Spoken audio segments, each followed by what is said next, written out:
Estamos en esta serie que hemos titulado Mayordomía. Mayordomía es el arte de administrar los recursos que el Señor nos ha dado.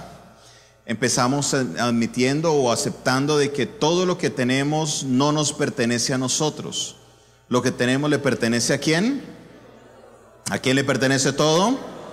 Nuestra vida le pertenece, nuestra familia le pertenece, nuestro tiempo le pertenece, nuestro dinero le pertenece, nuestra empresa le pertenece. Diga conmigo, todo lo pertenece ¿a quién? A Dios. Como todo le pertenece a Dios, entendemos que algún día Él nos va a llamar a rendir cuentas. Y cuando rindamos cuentas, tenemos que decirle a Él qué hicimos con todo lo que Él nos entregó. Basado en esto hemos venido viendo un par de enseñanzas y el día de hoy vamos a estar mirando este tema que lo he titulado planeación. Diga conmigo, planeación. Salomón hace una observación con la hormiga. Recuerde que Salomón fue el hombre más sabio que ha caminado sobre esta tierra, que ha vivido. Y él mira la hormiga y me hace una observación bien importante sobre ella. Y antes de entrar a la observación, yo quiero explicarle algo a usted. Algo que usted lo comprenda y se lo grabe, porque usted a lo mejor no comprende a totalidad lo que dice Salomón.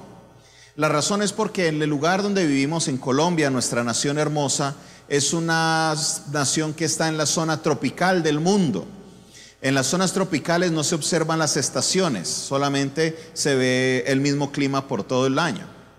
Esta mañana muchos venían con el saco y estaban temblando de frío.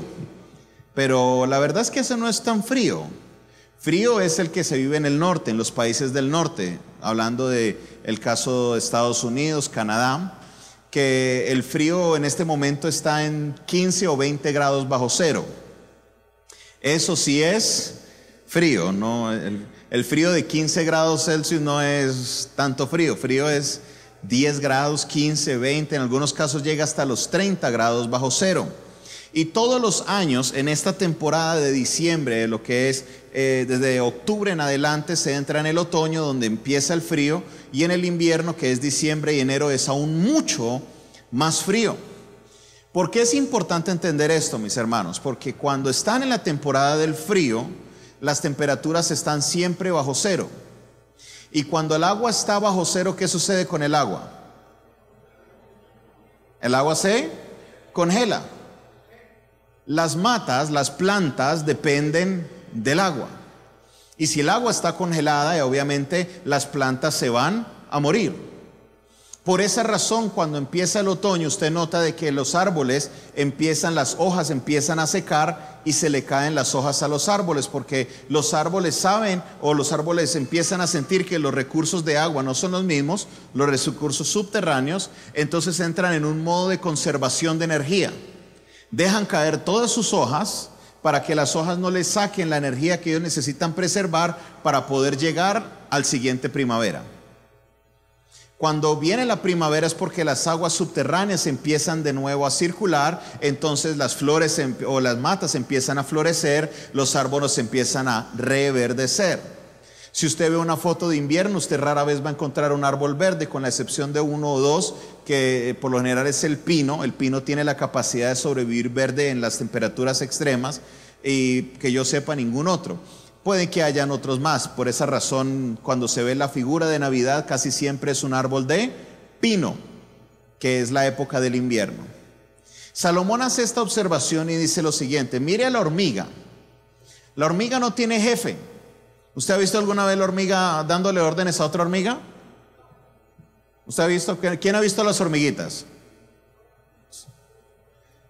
Deje solo un poquito de azúcar en el mueble de su casa y ¿qué pasa? Ahí mismo llegan las hormigas. Están listas, están preparadas. Pero en ese orden, cuando usted ve la filita de hormigas en la pared de cualquier lugar, ¿usted ve alguna mandando a la otra? No. No tienen jefe, no tiene quien les diga qué hacer. Sin embargo, ellas saben que tienen que hacer un trabajo, y el trabajo es conseguir el alimento para la colonia de las hormigas.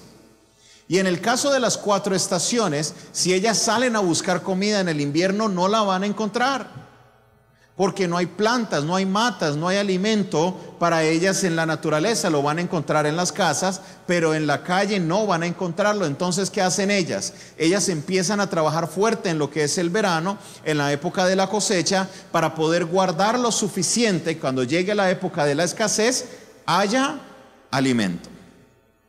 Nosotros nos parecemos mucho a la hormiga, ¿cierto que sí?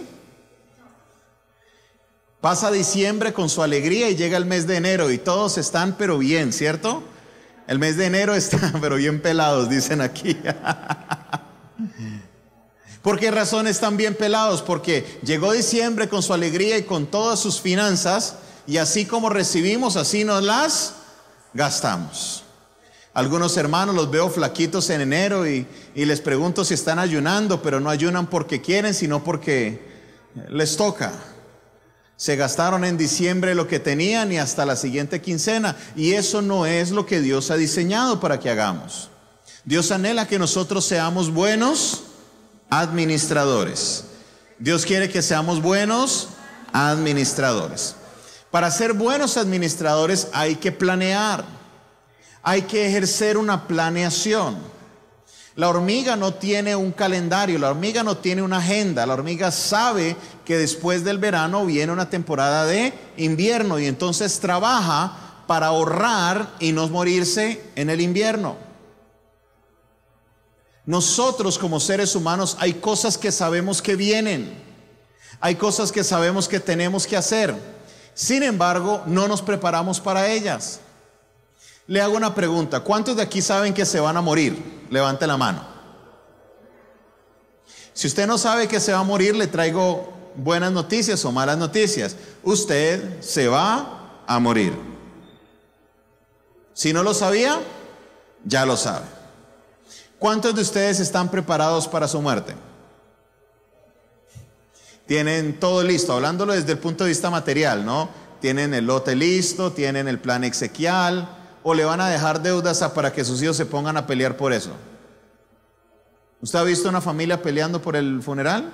Ve, vos pagas esto. No, que yo no tengo plata, pagalo vos. Que eso es lo más feo. Porque está la familia doliente, pero están agarrados por plata. ¿Y todo a raíz de qué? De que la persona cuando estaba viva nunca pensó en que en algún día se iba a morir. Sabemos que viene, pero no estamos preparados para eso. Es más, lo mejor de este caso es: ¿quién de ustedes sabe cuándo se va a morir? Nadie, ¿cierto? Entonces, ¿cuándo tenemos que estar preparados para eso? Todo el tiempo.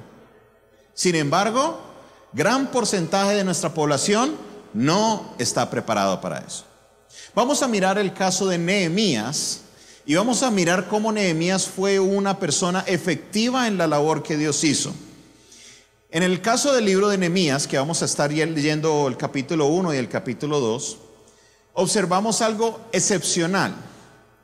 Yo quiero que antes de que usted vaya a leer, usted comprenda la labor que hizo Nehemías en Jerusalén. Jerusalén, al momento de ser invadido por Nabucodonosor, cuando fueron llevados la gente a Babilonia, era una ciudad que, según algunas informaciones de algunos historiadores como Josefo u otros historiadores de la época, es una ciudad que medía o tenía 55 hectáreas de terreno, 546.320 metros cuadrados. Le hago una pregunta: ¿esto es un terreno pequeño o un terreno amplio? ¿Cuántos conocen de hectáreas? ¿55 hectáreas es mucho terreno o no? Bastante. Lo que hizo Nehemías fue reconstruir una muralla que iba alrededor de las 55 hectáreas.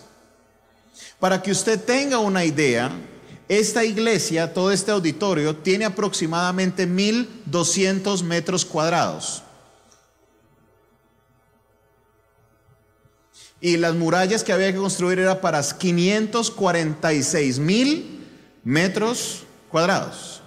Y eso pues estamos haciendo un estimado conservador, no estamos ensanchando el número, estamos hablando por lo básico. La muralla que se construye debería bordear toda esa zona. No solamente eso, sino que la muralla aproximadamente medía de 5 a 6 metros de altura según la zona en que se estuviera haciendo. El propósito de la muralla era proteger de los enemigos. Que si venían a la guerra solo cerraban las puertas, nadie entraba, nadie sale, y era la primera línea de defensa. Entonces no podía ser un murito de 2 metros, de 2,20.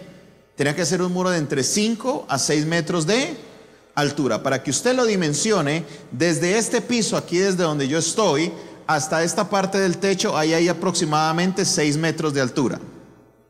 De aquí a allá, así de alto era el muro. Y de ancho, en esta época no existía el cemento, no trabajaban con la tecnología del cemento, el agua, la arena, haga una mezcla, coloca ladrillos y vamos a construir. No, eso no lo hacían. Las murallas las hacían de piedra, de roca. Como eran de roca, no podían ser delgaditas como las paredes de 40 o 50 centímetros. Este era un muro que medía aproximadamente 2,5 metros de grueso. Grande. ¿Cuánto cree usted que se demoraría él en reconstruir toda la muralla de Jerusalén si los contratistas fueran los de hoy? Posiblemente hubieran arrancado con Nehemías y no habían terminado todavía, ¿no? Eso es imagínense que para un puente se demoran 3 años y les queda torcido. Ahora imagínense una labor tan grande como la de Nehemías. ¿Y sabe cuánto tiempo se demoró Nehemías? Nehemías capítulo 6, versículo 15 dice que Nehemías culminó la obra en 52 días. 1 mes y 22 días. ¿Cómo logró Nehemías ser tan efectivo en ese trabajo que estaba haciendo? Porque él había planeado todo con anticipación. Primeramente, la mano de Dios estaba sobre la vida de Nehemías. Y segundo, él fue un hombre inteligente que logró hacer su planeación. Vamos al libro de Nehemías, capítulo 1.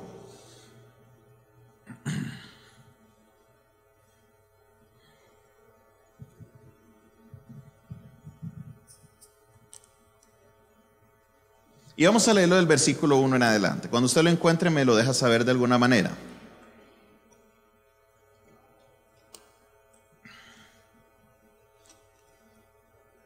Palabras de Nehemías, hijo de Acalías. Aconteció en el mes de Quisleu, en el año 20, estando yo en Susa, capital del reino, que vino Anani, uno de mis hermanos, con algunos varones de Judá, y le pregunté por los judíos que habían escapado, que habían quedado de la cautividad, y por Jerusalén. Y me dijeron: el remanente, los que quedaron de la cautividad, allí en la provincia, están en gran mal y afrenta. El muro de Jerusalén estaba derribado, las puertas quemadas a fuego. Y cuando oí estas palabras, ¿qué hizo él? Me senté y lloré e hice duelo por algunos días, pero no se quedó ahí. ¿Qué más hizo? Y ayuné y oré delante del Dios de los cielos. Nehemías, antes de tomar una decisión, antes de empezar a planear, antes de pensar cualquier cosa, ¿él qué hizo? Oró. El primer punto del día de hoy que quiero enseñarle es que toda planeación requiere oración. ¿Usted puede decir eso conmigo? Toda planeación requiere oración. Una vez más. Ahora dígalo como si hubiera desayunado. Toda planeación requiere oración. ¿Por qué razón?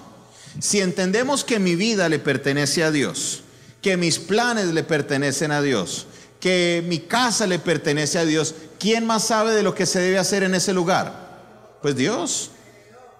Entonces tengo que ir y acercarme a la presencia de Dios y decirle: Señor, ¿qué es lo que tú quieres hacer? ¿Esta iglesia de quién es? Están dudando. ¿De quién es la iglesia? De Dios. Entonces, ¿quién nos debe dirigir para los planes del próximo año? Dios. Toda planeación requiere oración. Dios es el dueño de todas las cosas. Y Él sabe lo que se debe hacer y cómo se deben hacer las cosas. Por esa razón, antes de ejecutar cualquier plan, antes de pensar cualquier plan, lo primero que debo hacer es entrar en la presencia de nuestro Señor y pedir la dirección que Él solo sabe dar. Amén. Amén.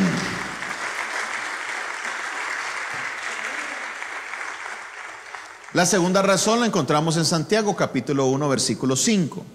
Y si alguno de vosotros tiene falta de sabiduría, ¿qué dice? ¿Cómo dice?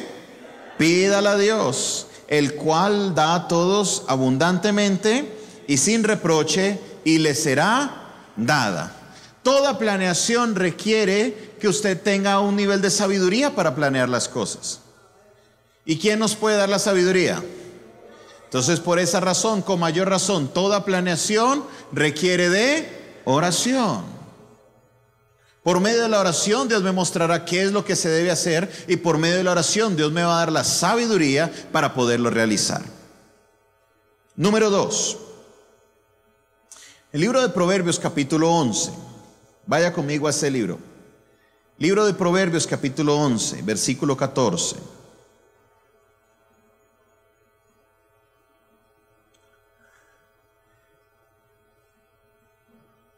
Dice Salomón de esta manera, cuando lo encuentre me lo deja saber. Proverbios capítulo 11, versículo 14. Dice la palabra de Dios: donde no hay dirección sabia, ¿qué pasa? Una vez más, donde no hay dirección sabia, ¿qué pasa? Mas en la multitud de consejeros que hay. Vaya conmigo al capítulo 15, mismo Proverbios. Versículo 22.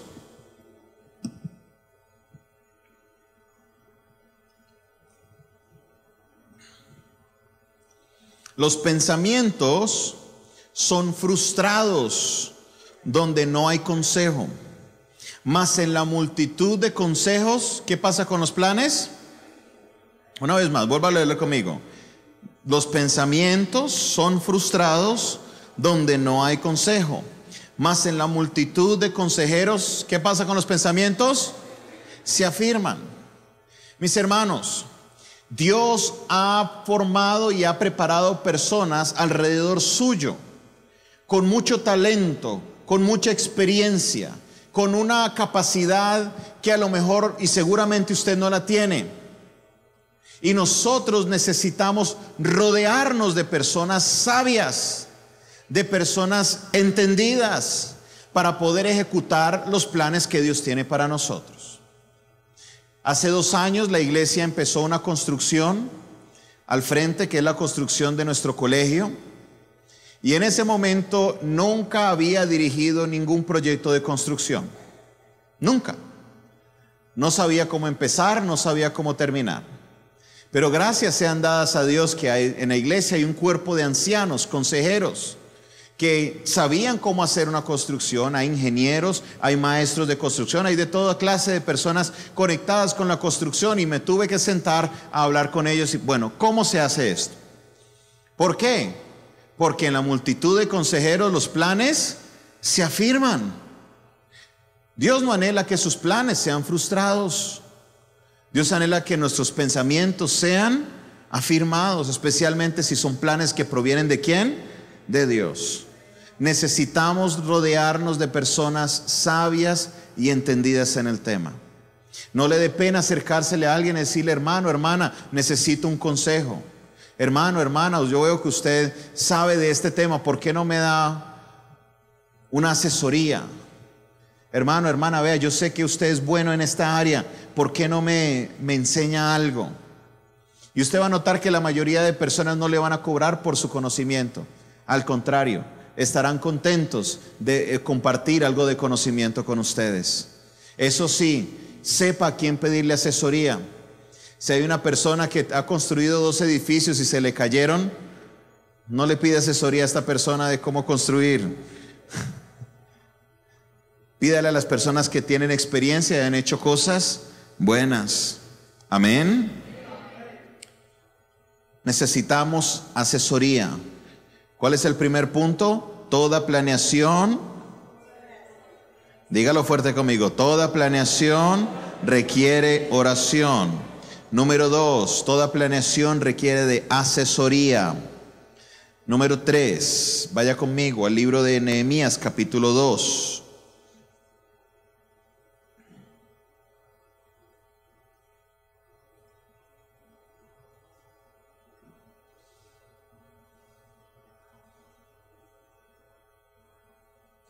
¿Lo encontró?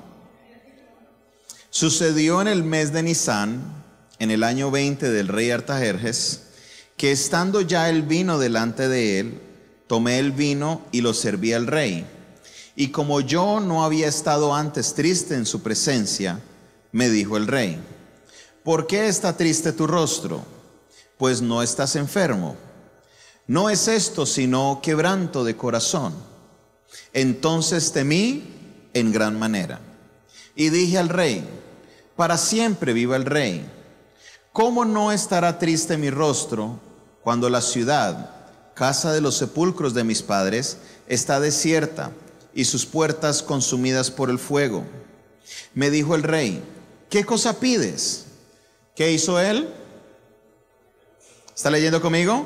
Entonces oré al Dios de los cielos y dije al rey: si le place al rey y tu siervo hallado gracia delante de ti, envíame a Judá, a la ciudad de los sepulcros de mis padres, y yo ¿y qué? Reedificaré.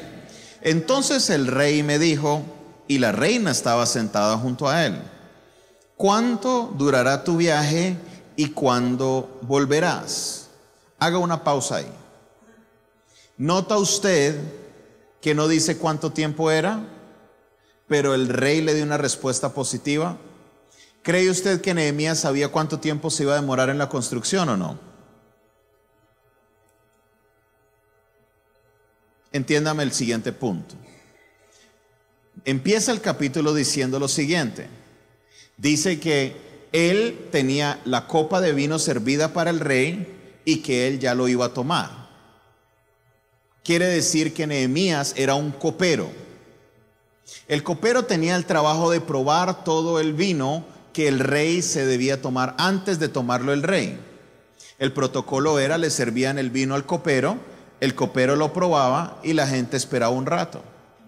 Si el copero no se moría, entonces se lo daban al rey. Estamos buscando unos coperos para algunos reyes por ahí. ¿Algún voluntario? Duro ese trabajo, ¿no? Y era un trabajo que requería mucha confianza, porque si alguien quería envenenar al rey, y créame que había gente que lo quería hacer, ¿quién podía hacerlo? El copero. Si alguien podía echarle veneno al vino después de que él lo probara, era el mismo copero. Cuando alguien contrataba, un rey contrataba a un copero, literalmente estaba confiándole su vida al copero. Si el copero hacía mal su trabajo, el rey se moría. Y con él también moría el copero, ¿no? No iban a dejar al copero vivo si se murió por una copa de vino. A raíz de esta confianza que se desarrollaba entre el rey y el copero, ¿qué sucedía? Se le confiaban más cosas aparte de la copa de vino. No era solamente un trabajo de tomar vino y probarlo, sino que también le daban funciones administrativas. El copero administraba algunos bienes del rey.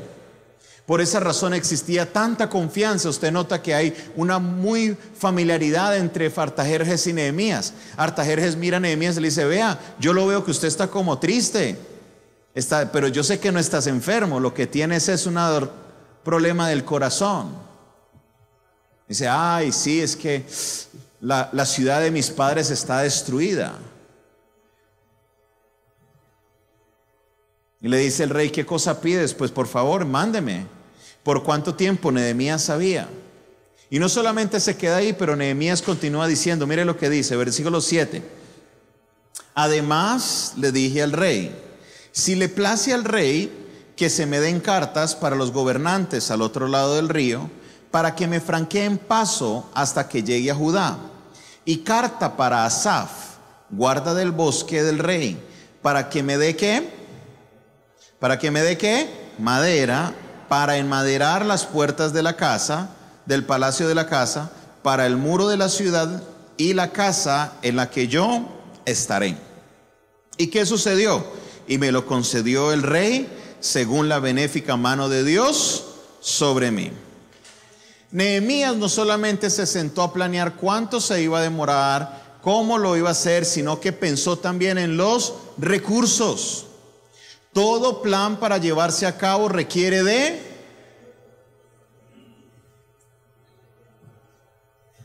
todo plan requiere también de recursos. Requiere primero de oración, pero también requiere de recursos.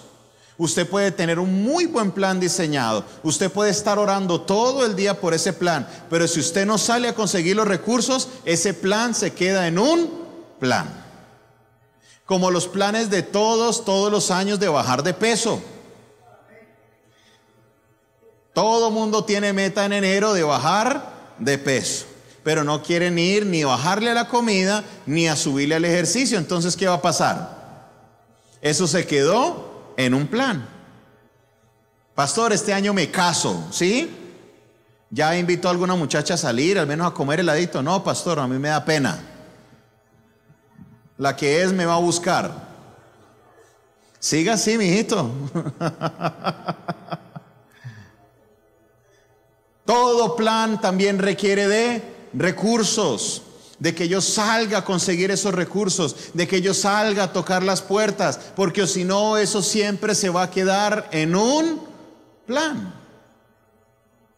Note lo que sucedió en algunas alcaldías anteriores. Llegó un alcalde y dijo: queremos embellecer la ciudad, queremos hacer 21 megaobras en la ciudad, y listo, colocó el plan, colocó las obras, dijo los lugares. ¿Y qué tocaba hacer después? La platica, los recursos. Fue y habló con el consejo, y el consejo estuvo de acuerdo de que tuviéramos que pagar algo que se llama las megaobras, y todos los dueños de predios tuvieron que pagar para que de esos recursos saliera la financiación de esos proyectos conocidos como las megaobras. Si el consejo de la ciudad no le da la financiación al alcalde, ¿en qué se hubieran quedado las 21 megaobras? En solo planes.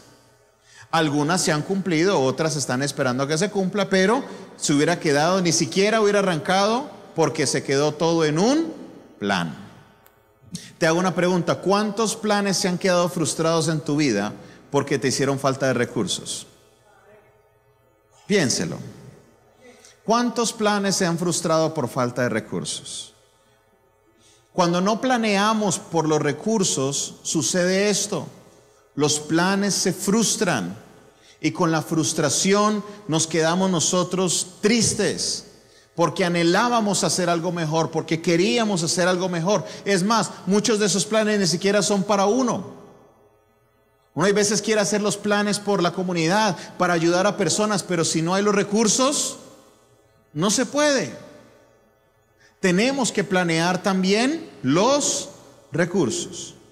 Y en este caso, Nehemías sabía que iba a necesitar madera. Las murallas se construían con madera y con piedras. Si usted ha mirado alguna vez algún mapa o visto alguna foto de Jerusalén, Jerusalén está rodeada de montes. Montes donde hay piedras. Entonces ellos no necesitaban las piedras o las rocas para hacer los muros, necesitaban era la madera. Madera para tres cosas: una, para hacer la muralla; dos, para las puertas; y tres, ¿él vivía en Jerusalén o no? ¿Nehemías vivía en Jerusalén o no? No. Él estaba en Susa, la capital del reino. Y si él quería ir a Jerusalén, ¿qué iba a necesitar? De una casita. Pero resulta que todas las casas del reino de Jerusalén, ¿cómo estaban? Estaban destruidas. Al estar destruidas, Nehemías iba a necesitar de un lugar donde quedarse, y ese lugar él lo iba a construir de madera. Entonces le pide madera al rey: primero, para la muralla; dos, para las puertas; y tres, para la casa en la que él se va a hacer. ¿Él se lo imaginó en ese momento que se le iba a pedir al rey? No. Él planeó con anticipación. Él planeó decírselo al rey. Él planeó hacerlo todo. Y cuando hacemos la planeación, planeamos y oramos y nos asesoramos bien y buscamos los recursos, mis hermanos, yo sé que los planes que Dios le va a dar sobre su vida van a ser planes de bien, no van a ser planes para mal, van a ser planes de bendición, van a ser planes prosperados. Y yo sé que Dios te va a llevar al lugar donde Él anhela llevarte, que créame que va a ser un lugar de bendición, un lugar en el cual podrás crecer y avanzar a lo que Él tiene, al propósito de Dios sobre tu vida. Alguien puede decir amén. Alguien recibe esa palabra en esta mañana.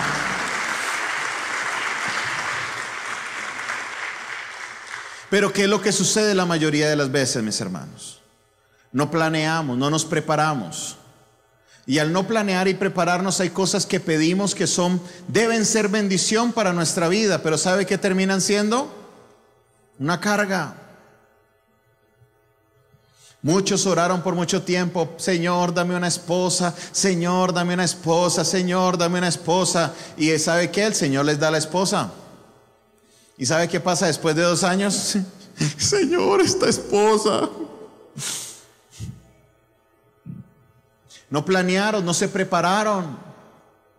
Y el matrimonio, que debería ser una bendición para su vida, se convirtió en una carga. Muchos dicen: Señor, dame un negocio, Señor, yo quiero una empresa. Y el Señor les da la empresa. Y después de un tiempo, no, ¿cómo te está yendo? No, pastor, muy duro eso de la empresa, yo mejor voy a buscar otro trabajo otra vez. ¿Por qué? Porque no planeamos, no nos preparamos. Y esta es una de las razones, mis hermanos, por las cuales nosotros como pueblo no avanzamos. Porque no hay una planeación clara de nuestros recursos. Las obras que se están ejecutando, ¿por qué se frenan? ¿Por falta de qué? ¿Se los roban? Pero cuando uno va a planear, uno hasta para eso tiene que mirar cuánto se le va a dar, cuánto se va a mover para poder sacar la obra adelante. Pero no planean, las obras se quedan a medias. ¿Cuántos de ustedes han empezado un proceso de remodelación de casa o proceso de construcción? Levante la mano. Cualquier proyecto. ¿Se les va el dinero que ustedes planearon? Siempre se va más. ¿Por qué razón? ¿Por qué cree que siempre se le da a uno más dinero del que uno presupuesta? Porque no hay planeación. Cuando hay planeación, uno separa el dinero y dice: este es el dinero para esto y esto me gasto, nada más. Y cuando uno planea, uno siempre planea al menos un 10% más, porque uno sabe que algo más se puede ir, por si las moscas, dicen por ahí. Pero casi siempre, ¿qué pasa? En la mitad de la obra nos ahogamos, quedamos colgados. Ay, Señor, ¿qué vamos a hacer? Y pasa como lo dice Jesús: ¿quién de ustedes se pone a construir una torre y antes de construirla no se pone a echar gastos a ver si la puede terminar? Tenemos, mis hermanos, que tener esa mentalidad para planear. El año 2019, mis hermanos, les digo, estamos a solo 4 semanas de ese año 2019. Ya hoy es 2 de diciembre. De mañana en 20 días vamos a estar en la vigilia de Navidad. Y la siguiente fin de semana estaremos recibiendo el año nuevo de rodillas. 4 semanas le quedan. ¿Ya usted planeó su año 2019? ¿Ya usted se sentó a pensar qué es lo que Dios quiere hacer con su vida el año 2019? ¿Ya usted se puso a pensar qué es lo que Dios quiere hacer no solamente con su finanzas, sino hablando con también su trabajo? ¿Ya planeó qué es lo que Dios quiere hacer con su familia el próximo año? ¿O vas a seguir todos los años esperando que las cosas pasen? Usted debe procurar, mi hermano, terminar su año 2019 mejor de lo que usted está terminando el año 2018. Usted tiene que sentarse y empezar a escribir los planes de parte de Dios. Orarle, decirle: Señor, ¿qué quieres que yo haga en el 2019? Y que usted pueda terminar el año diciendo: este año me fue provechoso y fue de bendición para mi vida. Pero ¿sabe qué pasa? Muchas veces empezamos el año y lo terminamos igual. Conseguimos un trabajo y empezamos el año con ese trabajo y terminamos el año haciendo el mismo trabajo, sin aprender nada nuevo, estancados y sin plata. Pasó un año de su vida y usted no creció, no aprendió nada nuevo. ¿Qué quiere decir eso? ¿Le sirvió el año de algo o no? Que al menos hubiera ahorrado una platica, pero es que ni eso. Usted perdió el año. Literalmente, desperdició un año de su vida. Todas las semanas, todos los meses yo debo procurar aprender algo nuevo, avanzar en algo en mi trabajo. El trabajo que sea que usted esté haciendo, ofrézcase para hacer algo adicional.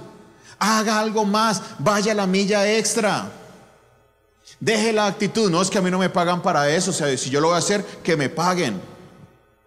Nunca le van a pagar, mi hermano, por hacer algo que usted tiene que aprender a hacer. Avance, prepárese, planee, que usted se encarga de hacer lo natural y Dios se encargará de hacer lo sobrenatural. Oh, mis hermanos, yo he venido a decirle que en este año 2019, amén, Dios va a traer un periodo sobrenatural sobre sus vidas. Yo no sé usted, pero yo estoy convencido que la mano benéfica de Dios está sobre mi vida. Yo estoy seguro que la mano benéfica de Dios está sobre mi vida. Si la mano benéfica de Dios está sobre mi vida, usted debe tener la plena seguridad que todo lo que usted emprenda bajo la dirección de Dios, usted va a tener éxito en lo que Dios va a permitirle hacer. Hoy he venido a decirte, mi hermano, planee, ejecute, ejerza su fe, porque el año 2019 traerá bendiciones grandes y sobrenaturales sobre su vida. No he venido a decirle que usted se va a volver rico y millonario. No, esto no es un mensaje para venderle la riqueza a usted. Este es un mensaje para decirte que los planes que Dios ha puesto sobre ti van a salir bien, que lo que Dios te va a entregar no va a ser carga, va a ser de bendición para ti, que la bendición de Jehová que va a venir sobre tu vida es la que enriquece y no añade tristezas con ellas, que el año 2019 traerá un cambio en el cual cosas que hoy son carga se van a volver bendición para tu vida. Yo así lo creo y yo sé que Dios lo va a hacer. Amén. Amén. Para lograr que eso suceda, mi hermano, nos quedan 4 semanas.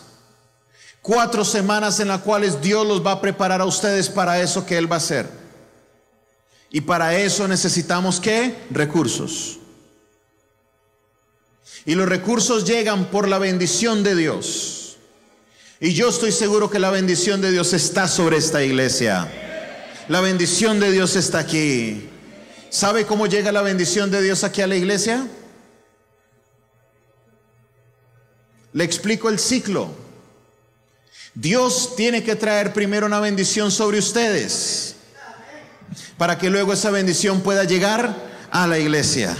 Si yo sé que la bendición de Dios va a llegar aquí, es porque Dios los va a bendecir primero a ustedes. Y este mes de diciembre es un mes que es de cosecha, un mes que Dios va a traer abundancia sobre sus vidas, un mes en el cual vas a ver el proceso que Dios ha hecho todo el año, que va a ser buen fruto, fruto agradable, que vas a salir adelante y terminarás el año con sabiduría, preparado para lo que Dios va a hacer en el 2019.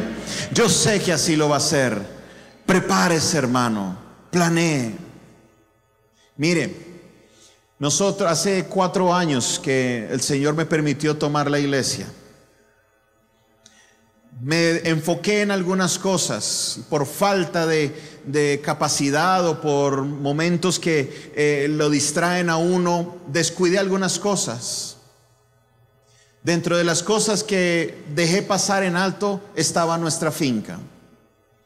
Una tierra de bendición, una tierra hermosa.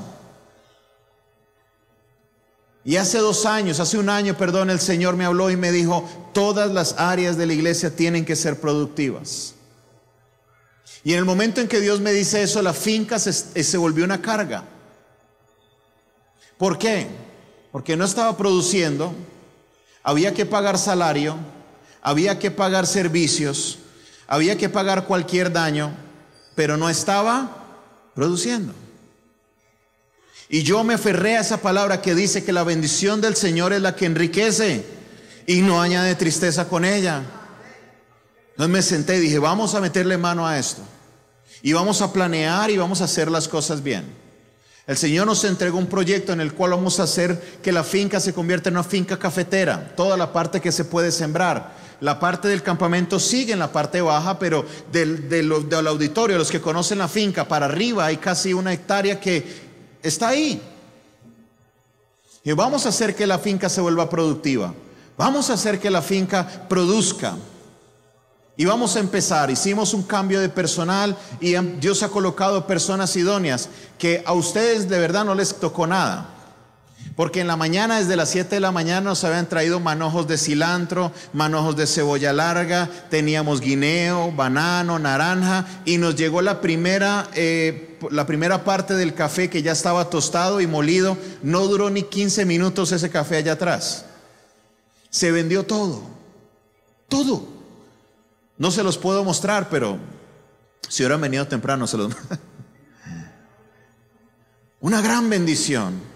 Algo que se había convertido en un momento en una carga, con planeación y ejecución, Dios lo está volviendo a tornar en bendición para nosotros. De la misma manera vengo a decirte, mi hermano, sobre sus vidas, que hay cosas que en este momento son carga para ustedes. Si ustedes se sientan, planean y reorganizan ese futuro, esas cosas que son cargas se van a convertir en bendición para su vida. Se van a traer bendición sobre tu vida. Van a hacer cosas que van a ayudarte aún para salir adelante. Porque necesitas, mi hermano, planear. Lo que Dios nos da no es para hacer carga, es para que sea bendición. No deje que pase esta semana, mis hermanos, sin tener una hoja lista con las cosas claras de qué quiere hacer usted en el año 2019. El 4 de noviembre, hace un mes, convocamos ayuno y oración. Esta es una palabra que la tengo desde hace mucho tiempo y la estamos llevando a ejecución. Citamos a los líderes de la iglesia, los líderes de los grupos de apoyo y ministerios. Nos acompañaron los ancianos de la iglesia porque necesitamos asesoría. Y el domingo convocamos ayuno y oración. Algunos me preguntaron, pastor, ¿hasta qué hora es el ayuno? Le dije, hasta que terminemos. Pueden ser las 6, 7 de la noche, pero hasta que no terminemos, no vamos a salir del ayuno. Y oramos y le clamamos al Señor, y el Señor nos dio una palabra para el año 2019. Y bajo esa palabra, el día lunes festivo, nos reunimos y estuvimos todo el día trabajando. Un grupo de trabajo de más de 30 personas, de casi 30 personas. Cada uno aportando sus ideas, coordinando bien los proyectos. Terminamos el plan y puedo decirles ya que yo sé no exactamente, pero sabemos la planeación de lo que vamos a hacer hasta el diciembre del año 2019. Y así sucedió el año anterior con el año 2018. Y así va a continuar siendo, porque necesitamos ser personas de planeación. No les quiero enseñar esto en enero, porque en enero esto es tarde. Hay que planear antes de y no en el momento de. Mire su año 2019. Si usted anhela ver la bendición de Dios, entre en la presencia de Dios y pídele al Señor, Señor, ¿qué es lo que quieres hacer? Que no se haga mi voluntad, sino que se haga tu voluntad, oh Dios. Busque asesoría, planee con los recursos. 2019 será un año de bendición. Póngase sobre sus pies.